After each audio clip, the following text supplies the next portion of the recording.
आज पण नवीन दिवस, पण कामाची लिस्ट मात्र नेहमीसारखीच. पण तरीही प्रत्येक दिवस काहीतरी नवीन घेऊन येत असतो, म्हणूनच सगळं स्पेशल वाटतं. आणि सकाळची सुरुवात झाली ती नवरोबाच्या अभ्यासाने. आज त्यांचा शेवटचा पेपर आहे, त्यामुळे सकाळी 5 वाजल्यापासून त्यांनी अभ्यास सुरू केला होता. म्हणून मी पण लवकर उठून त्यांच्यासाठी पटकन उपमा करून दिला. आणि गरमागरम नाश्ता झाला की थोडीशी एनर्जी पण येते. आणि काल आमची ॲनिव्हर्सरी पण होती, पण यांच्या पेपरमुळे काय सेलिब्रेट करता आली नाही. थोडंसं वाईट वाटलं, पण चालायचंच. पुढच्या वेळी नक्की छान सेलिब्रेट करू, कारण पेपर महत्त्वाचा आहे. सेलिब्रेशन तर चालूच राहतात.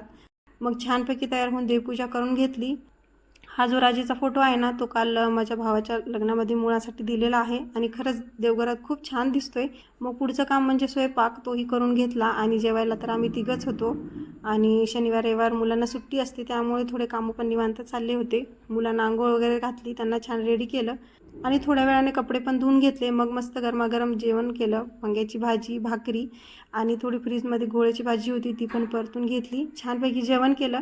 आणि हा आमचा वीर कुठल्याही कॉटवर झोपवा, पण झोपेत इतका फिरत राहतो की विचारच करू नका, कारण एका जागी कधीच झोपत नाही. तेवढ्यात नेत्रा पण उठली होती आणि उठल्या उठल्या तिला खूप भूक लागली होती आणि तिच्या चेहऱ्यावर ते दिसत होतं. मग विचार सुरू केला, आधी चहा घेऊ की तिला काही खायला देऊ.